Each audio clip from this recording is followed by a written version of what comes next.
When we enter the dojo, we bow.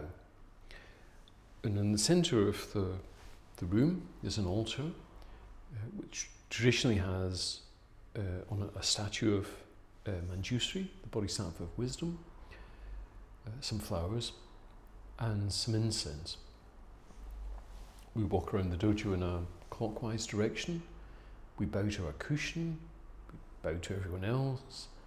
We sit down facing the wall. We bow when the bell rings. We put our hands in the cosmic mudra, and we do Zazen. We bow again when the bell rings to signal the end of Zazen. We get up, we do a slow meditative walk called Kinhin, going round the dojo in a prescribed direction. Go back to our place, do Zazen again, chant at the end, ask questions, bow again, and leave the dojo. Why do we do this? Why don't we just come into the room and meditate? So what's the function of ritual? I say the function of ritual is to actualize non-separation in a particular way through emphasizing the present, heart-focused, but not self-focused nature of practice, sacralizing the whole of the practice space, enriching, enacting, and clarifying the symbolic, embodying metaphor and metaphoring embodiment, as it were, and in this way moving beyond the self-world dichotomy, and embodying the teaching through your own body, and deepening that teaching through apparent repetition.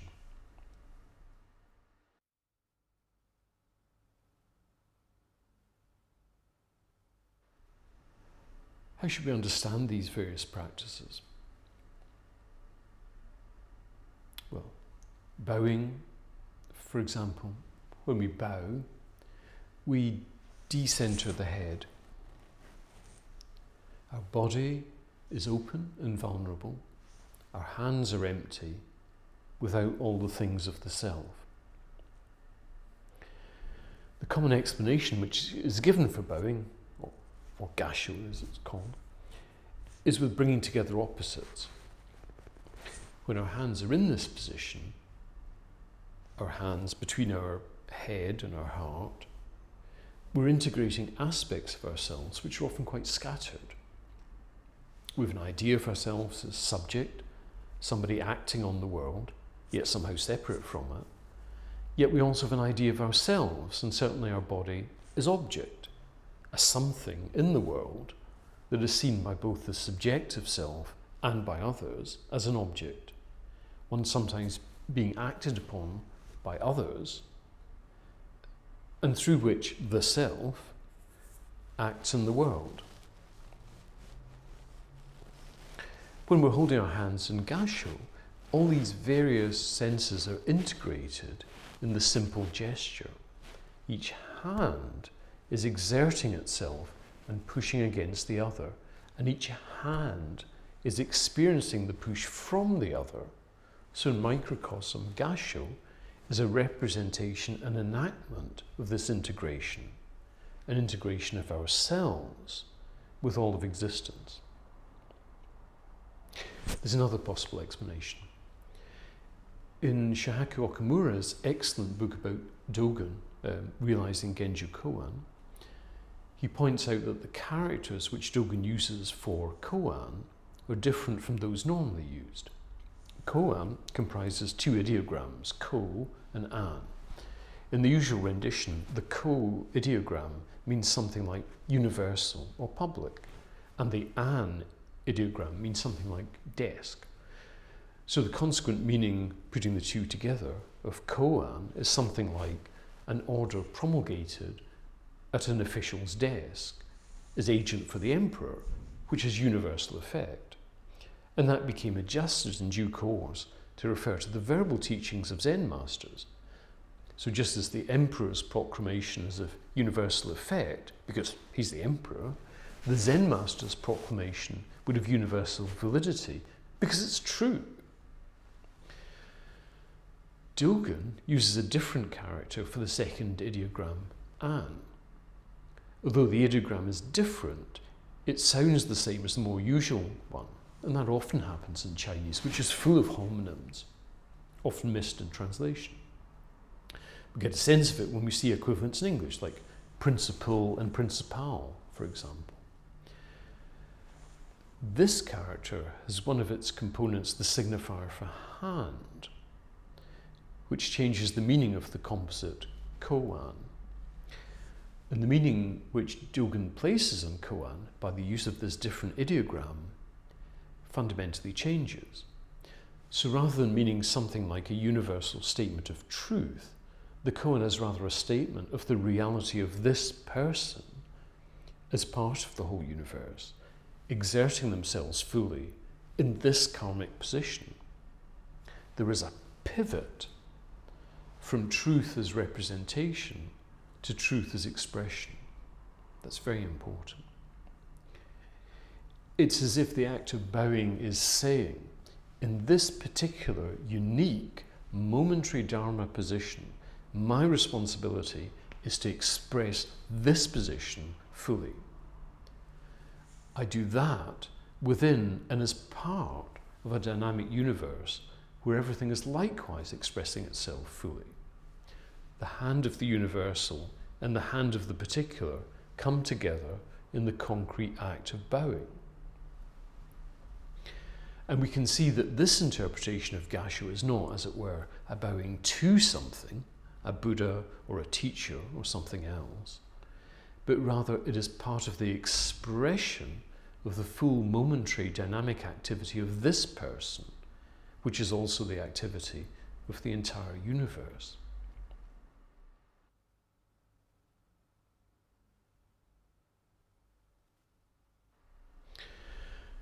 Traditionally on the altar, there's a small statue of Manjushri.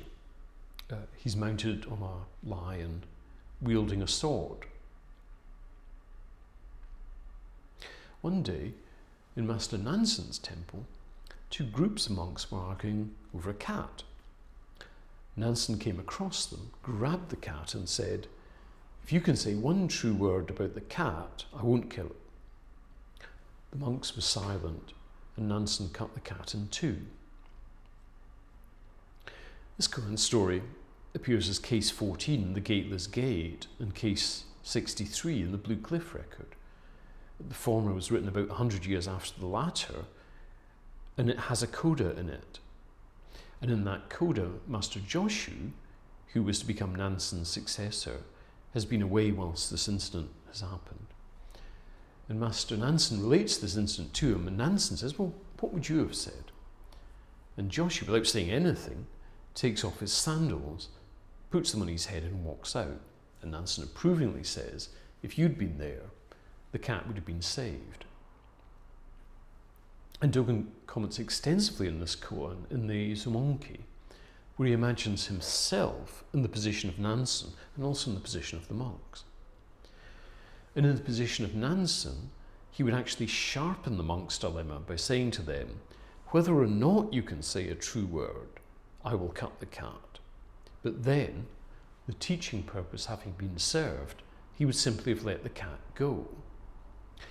From the position of the monks, he would have challenged Nansen by saying, "You can cut the cat in two, but why don't you cut the cat in one?" And from this brilliant proposition, we can see why Dogen says that Nansen cuts the cat in two with the sword. The other stories refer to a knife, or don't say how the cat was cut. However, as far as a sword is concerned, the only person in the monastery likely to have a sword is Manjushri. And he's wielding the sword which cuts delusion. And from Dogen's perspective, the cutting of delusion is the restoration of wholeness. Manjushri obviously is mounted on a lion, a very big cat. And although Manjushri is the bodhisattva of wisdom, wisdom is something of a misnomer. because what's translated as wisdom, prajna, is prajna, pre-knowing. The point Dogen is making is that by making the cat an object, both the monks and arguably Nansen have already cut the cat in two, because they've created the cat as an object of thought and discrimination in the world. The restoration, the wholeness of prajna, is what cuts the world and the cat into one. And not just the cat, obviously.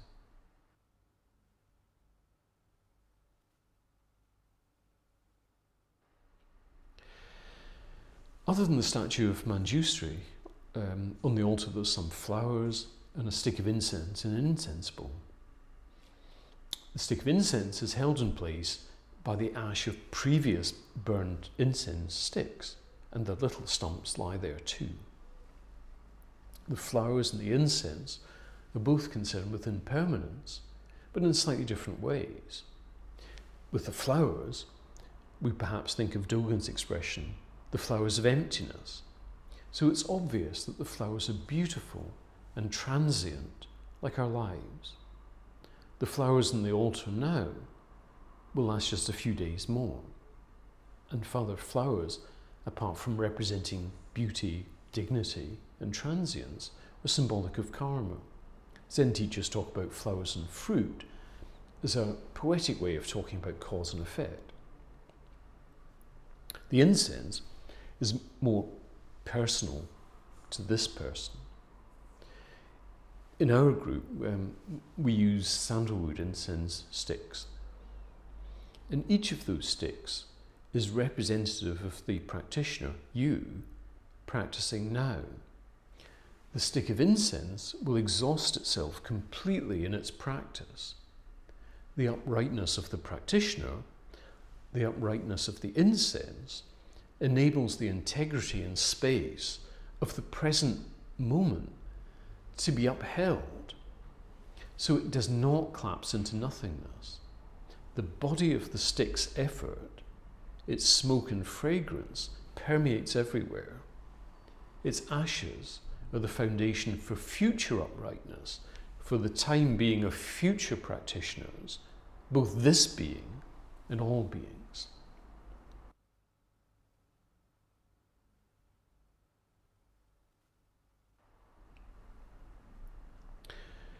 Why do we face the wall? In Zen legend, Bodhidharma arrived in China from India. He had his encounter with the emperor, and then he went to Shaolin Temple, where he sat facing a wall for 9 years. There are pictures of this everywhere, showing Bodhidharma with dramatically bulging eyes. And when we sit facing the wall, we're evoking that, except it's more complicated. The Chinese phrase, which is rendered as wall contemplation, is pi kuan. Classical Chinese is notoriously terse. The expression means something like wall gazing. It doesn't say who's doing the gazing. If it's a person gazing at a wall, or if it's the wall gazing, or something else. But the phrase is original to Bodhidharma. Because of the pictorial representation in the tradition, we think, without inquiring further, that it simply means that Bodhidharma practiced Zazen facing the wall. Except that isn't really an explanation at all. Given that the wall is plainly not the object of meditation, the phrase, I think, only makes sense when we interpret it as meaning that when we are sitting, we are like a wall gazing onto the world. What does that suggest? Well, firstly, the wall, like a tree or a mountain, is rooted in the being of all things. It's non-dual. Second, the wall doesn't differentiate. So the wall will see all beings in all states with the same gaze.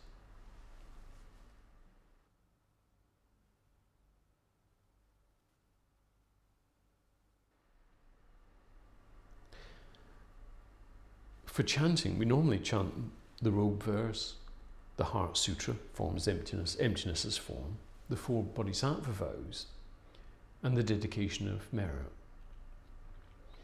With the vows, the first vow is, all living beings I vow to free them. And from that, we might believe that a Bodhisattva is primarily concerned with doing, with saving all beings from suffering. And indeed in Tibetan, the word for Bodhisattva literally means something like enlightenment hero. But hidden underneath that idea of compassionate doing is a more subtle idea concerned with seeing. In the normal way of things, a person looks at another person and asks, what's the value of that person to me? The ordinary person looks at an object and says, what use is that object to me? In contrast, the Bodhisattva will look at a person and say, what is the value of that person? The Bodhisattva will look at an object and say, what is the dignity and beauty of that object? In the literature, Bodhisattvas are often occupying a heroic role. In the Vimalakirti Sutra, for instance, at the start, in the scene setting, the Buddha is said to be preaching in the presence of 8,000 monks and 32,000 bodhisattvas, all of whom are recognized by the monks. And all these bodhisattvas have heroic names. But if you look at the names closely, they're names you would associate with the activity of practice. This is a way of seeing differently, seeing in terms not of personal utility, but in terms of a reciprocal relationship. Meaning giving and love fill the world with bodhisattvas. It isn't that this person is a bodhisattva who is going out to save all these other people. The change is primarily a change in how we see and hence how we act. Dogen, for instance, humorously talks about broken ladle bodhisattva and things like that. Everything is our teacher. The bodhisattva isn't a being who sees themselves as a bodhisattva. No, there's someone who sees other beings as bodhisattvas.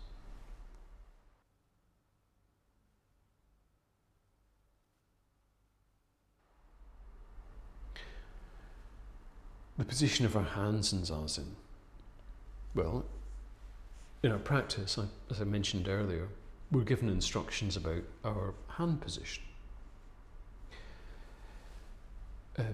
When we're doing kinin, we wrap our thumb inside our left fist, we put the root of the thumb against the diaphragm and wrap the other hand round so our elbows are in a horizontal line and our shoulders are relaxed. In Zazen, we create a mudra by resting our left hand onto our right hand. Our thumbs lightly touch in a horizontal line and our little fingers are between our navel and our pubic bone, touching our lower belly. These instructions are universal, but the explanation of why we hold our hands in these positions is often either lacking or superficial. Sometimes we can reason it out from some other discipline. For example, the hand position that we have in kinin has very substantial similarities with a mudra in yoga, which encourages whole torso breathing. But the much more important mudra during Zazen really isn't given much explanation at all. We're told that our thumbs touching horizontally are a barometer of our state. If we're sleepy, our thumbs tend to come apart. If we're agitated, our thumbs tend to push together. And we're told that having our hands in that position, touching our lower belly, directs us to breathe to our lower belly. And all that's true. But the significance of the mudra is hardly exhausted by these statements. Part of our difficulty in understanding the mudra is that we're attempting to get within the mind of a culture which is very different from ours. For us, what's easiest is either to define a mudra in abstract symbolic terms or in terms of expediency. The symbolic explanation can often be very poetic and beautiful. We can talk about this little fragment of being, the left hand, resting within all being, the right hand. We can talk about the reconciliation of opposites. But whenever we stay within this kind of interpretation, there's a sense in which the meaning of the mudra escapes us because our understanding of the symbolic is severely deficient. It seems to me that when we're sitting in the correct position, sitting on our sit bones, our spine is relaxed and uncompressed, all that opens up the pelvic area of our body. We know intellectually, in terms of anatomy, that that area of our body is quite physically dense. But we're not concerned with anatomy, we're concerned with our actual experience. And in terms of that, what we're feeling when we're doing Zazen is, it seems to me, that the whole area of our pelvic bowl is a field of energized spaciousness. It also feels as if it extends further down than our anatomical picture will allow. It feels as if there's a substantial indeterminate area behind and below where our little fingers rest against our lower belly. If you were to accept this is a possible explanation for you, you could understand that the mudra takes the shape of this area of our pelvic bowl. And granting that, it seems to me that another kind of understanding of the mudra becomes possible. A core part of Chinese Buddhism, as we've discussed, is Buddha nature. And that's the faith that all beings in themselves now are perfect. That perfection is hidden, sometimes hidden very well indeed, but it's there. And that idea is given the most obvious form in the concept of Tathagata Garbha. And in Sanskrit, the word Garbha is ambiguous.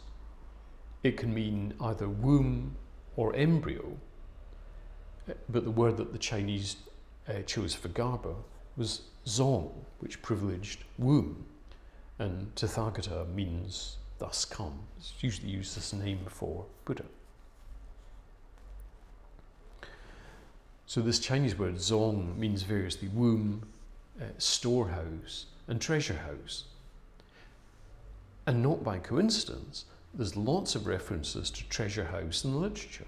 For example, in Dogen's Fukan Zengi, in the final line of that, there's a reference to, quote, the treasure house opening naturally of itself, unquote. And isn't the womb, as it were, behind our hands? It seems to me that the mudra is a representation of that. And it's also a statement about what Buddha nature is. Buddha nature does not eradicate the karmic self. And because of that, it doesn't appear in the future. And neither is it something tangible. And neither is it something which you have. It's something which is empty. The space that is created by the mudra is empty, dynamic and empty. So we're not reifying Buddha nature. It's not something you have. And the mudra and the zazen, which, as it were, is attached to the mudra, is an enactment of this faith. It's not a striving for some future state.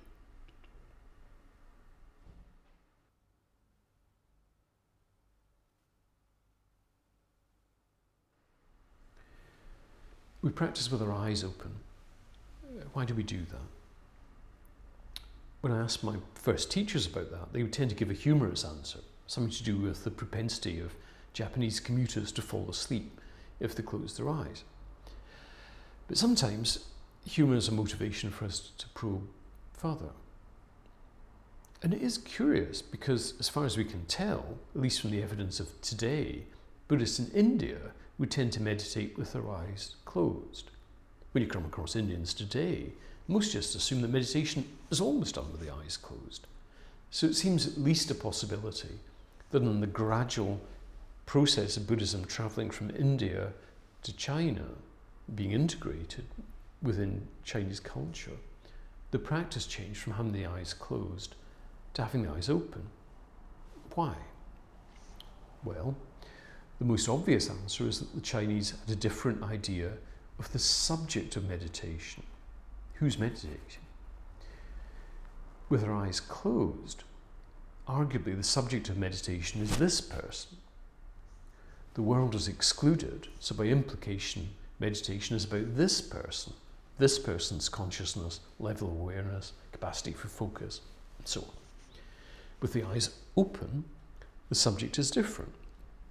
The subject is not just this person, but this person in the world, this person in the midst of all beings. When we do Zazen, although our eyes are open, it's difficult for us to maintain a sense of our body as an object in the world. Indeed, it's arguable that this is one of the main changes that happen when we take up practice. A ceasing of the sense of my body as being an object in the world, an object in contact with other objects. If we lose a sense of the body, this body, as an object, then that percolates outwards. We gradually lose a sense of everything else as being objects. Objects to pick up, objects to throw away, objects to use, objects to discard, and instead we see objects as being more like people. So trees, birds, sutras, feelings, aren't these, as it were, passive things waiting to be scrutinized and appropriated by us, but have the beauty and dignity and indeterminacy which we associate with people. That being so, even if the storm of the self is such that for now we cannot hear the voices of these people, if we make this fundamental shift, then we know that a lull in that noise is possible. And hence, us hearing the voices of all beings is possible.